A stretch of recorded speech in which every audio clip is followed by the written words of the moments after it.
that was a track from the debut release from We Need Surgery, who are one of the best live bands here in the city, without a doubt, because they really get you up and dancing with some great tracks. And I caught up this week on the phone with the drummer and guitarist from the band, and had a wonderful chat. So we've got Brandon, the drummer, and Valentino on guitar. And you'll hear about their fascinating story because they formed in January 2007 in South Korea. Guys from all over the planet, various countries in the band, jammed and played a lot of gigs very quickly, and they've been onwards and upwards since then. So let's get into it. This is my chat with Brandon and Valentino of We Need Surgery. We're back here on CiTR 101.9 FM in Strand at the Australian Canadian Music Show, and a very extra special interview today with Brandon, drummer from We Need Surgery, a really curiously interesting band who formed elsewhere. Brandon, hi. Hey, how's it going, Matt? Very good. I always love to hear a story of international connections, things happening. That's why I do this show, Australia and Canada, two countries I know about. And often magic can happen when people from different parts of the world end up in one place and start to do things together. Where are you all from individually in the band? Let's see, I'm from Alabama, and we have a guitar player from Vancouver, and by the way, he just walked in the door, so He's going to join this interview. Valentino, right here. He's the only guy actually from Vancouver, so and then we have Misha, our singer, who's from Toronto, and Paul, our bassist, is from California, and Jungyu, is from Korea. So, yeah, all over the world and all different cities as well. Yeah, that's pretty cool and pretty rare. Like, you all met in 2007 in Korea. Presumably you were all there teaching English. Is that what was happening? Actually, we all auditioned for this band for a big pop songwriting company. I'm just kidding there. Kind of sounds like that, probably, doesn't it? Yeah. So all the guys from North America were teaching, or Paul, our bassist, he was actually doing some acting. He had a TV gig over there, and we were doing different things. But yeah, basically teaching kind of got us over there to start with, and then we were just all musicians, so we started doing music on the weekends and with our friends, and yeah, and Jungyu, our Korean guitar player, he obviously was already there doing music, and we met him through the music circles, and then he joined us. Fascinating. And what I can't help but think of, I'm sure many people have mentioned this before, is that because you are able to play so frequently there in clubs, like multiple shows a week, clearly you honed your chops very quickly, and I couldn't help but think of like the Beatles, playing in the Cavern Club, multiple times a week. What was that experience like? Because it's just not really possible here in Vancouver for bands to do that, really. Yeah, you got it right there.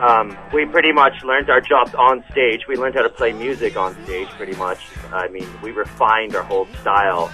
We pre-pro'd, quote unquote, our own songs on stage. We wrote on stage, and yeah, it was just the best way of doing it. It was the old way of doing it, but we were lucky enough to have that opportunity. Yeah, absolutely. And how can you explain how that's culturally the scene there, how that is possible, where it's not so much here because of venues that don't really exist as much, and maybe the fan interaction there. What exactly is the collection of circumstances that allow that to happen? It's funny.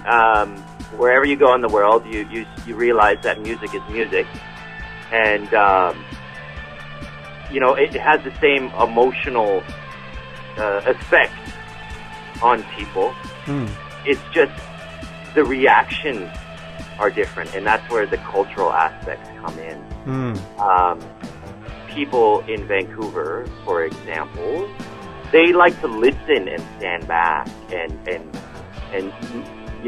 check out the details. They like to look at details, where people in Seoul, for example, don't care much for the details. They're just listening to the beats and dancing you know, getting crazy, getting naked on stage and stage diving and stuff like that. Yeah. But the overall, you know, emotional effect of music it's always the same. You always hear the same things after shows, and you know who it affects and who it. Yeah. That's right, and you. It looks like you consciously, even right from the start, you wanted to make music that people could dance to. You know, you really focused on that. Yeah, that was the theory from the beginning. Yeah, we felt that the folks in Seoul weren't dancing hard enough, so we said, you know, screw this. Let's bring disco back, and we kind of invented our own brand of the 2012 disco. So Valentino, you're the Vancouver born and bred person? That's correct. You brought the band here. How did that all come about, that decision, and what was it like? I've heard that it was a kind of a harrowing number of months here when you first arrived. The members in this band are really focused on being in this band and playing music in this band and doing what you love. Yeah, and we all love, I mean, we sit in our studio for sometimes 8 hours a day, you know, together, and not sometimes, a lot. Yep. And we just play music. Yeah. And so after the period here, playing, recording, this decision was to relocate to Japan. So that has happened? Yeah, we lived in Tokyo for about 6 months, and that was just to wait out the album release, because the album release takes a real long time. Yeah. And it took over a year. As you're aware, the album was just released. Yeah.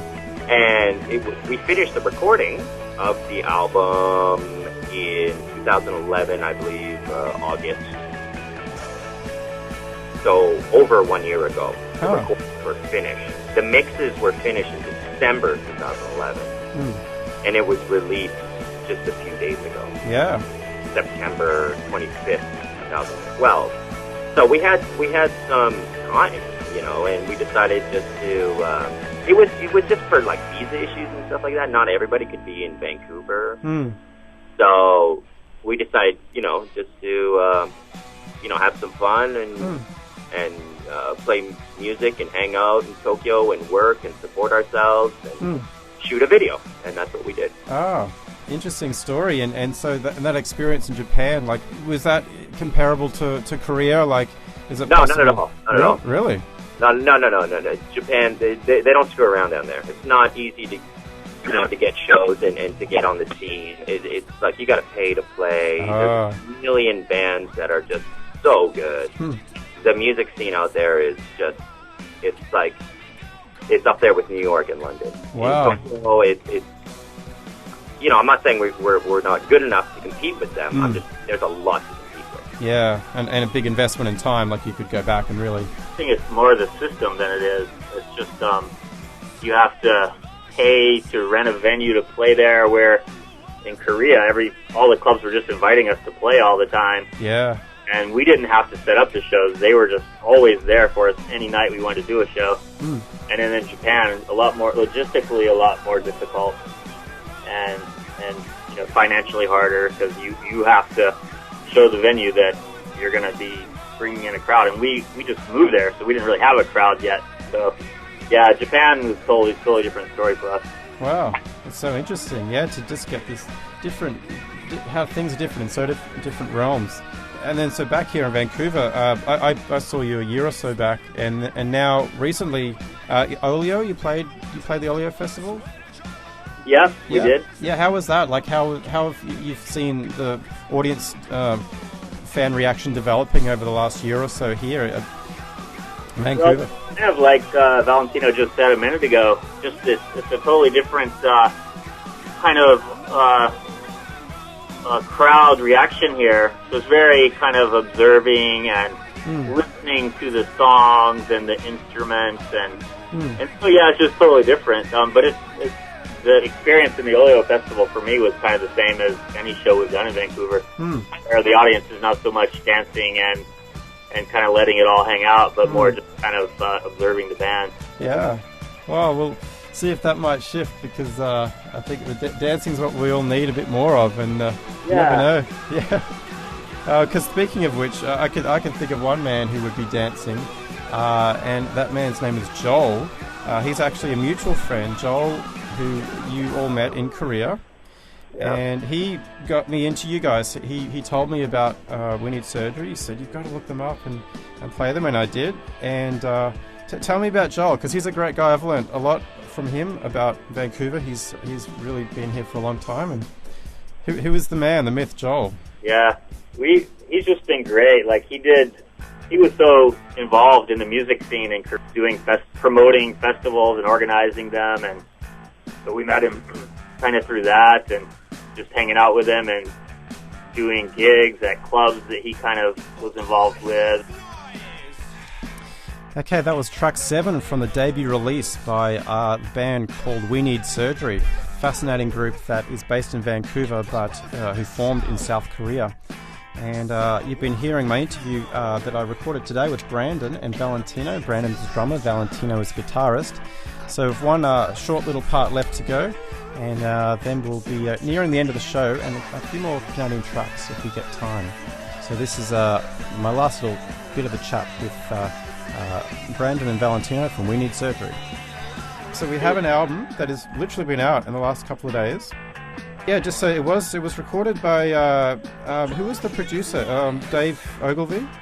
He produced the last 6 songs on the album. Me and Butcher produced the first 6 songs on the album. Ah, right, cool. Yeah, it's all written inside. Yep. Well, nobody has that copy yet, but yeah. Oh yeah. When you get that copy, all the info is written inside the album. Yeah. It'll come to the studio. Mixed by Steve Bays of Hot Hot Heat. Oh, nice. The whole album. Wow, so I've been talking here with Brandon and Valentino from We Need Surgery. Next gigs, we've got a possibility of October 19th. Yeah, we're thinking about it. British Ex-Servicemen's Club, possibly playing with the band Fine Time. Probably going to happen, hopefully. Okay, and possible official album release show, I guess, too, maybe in the works. Yeah, maybe after that, like early November or something. We want to do something kind of a little more special to release our, promote our new CD. Yeah. Right now, just doing shows for the sake of doing shows. Yep. For fun. Oh, great. Yeah, and we also plan to put out a new single in a month or so. We're shooting a new video. We believe the next single will be Simon Says, the first track on the album. Yeah. So you can expect to see that in the next couple months as well. And for folks who do get a chance to see you in upcoming gigs, how would you describe the sound of the band? What could people expect? It's very straight pop. The essence of the music is very danceable pop music, but on top of it, we just put the punk and the rock and the indie and the electro on top of it. But really, if you strip it down, it's 1950s Chuck Berry music. And the shows are just high energy. We just don't stop playing. Yeah. We just no big gaps between the songs. We just dance beats with chaotic guitars and verses and choruses. Yeah. And, hard to define our sound in brief. And definitely, I can attest to having seen you guys at the Railway Club that, it is a non-stop show. It's great. High energy, and Vancouver, let's dance more. We need on the floor and shake it. Yeah, We Need Surgery. They're putting the flag in the ground, raising it, the flag of dance.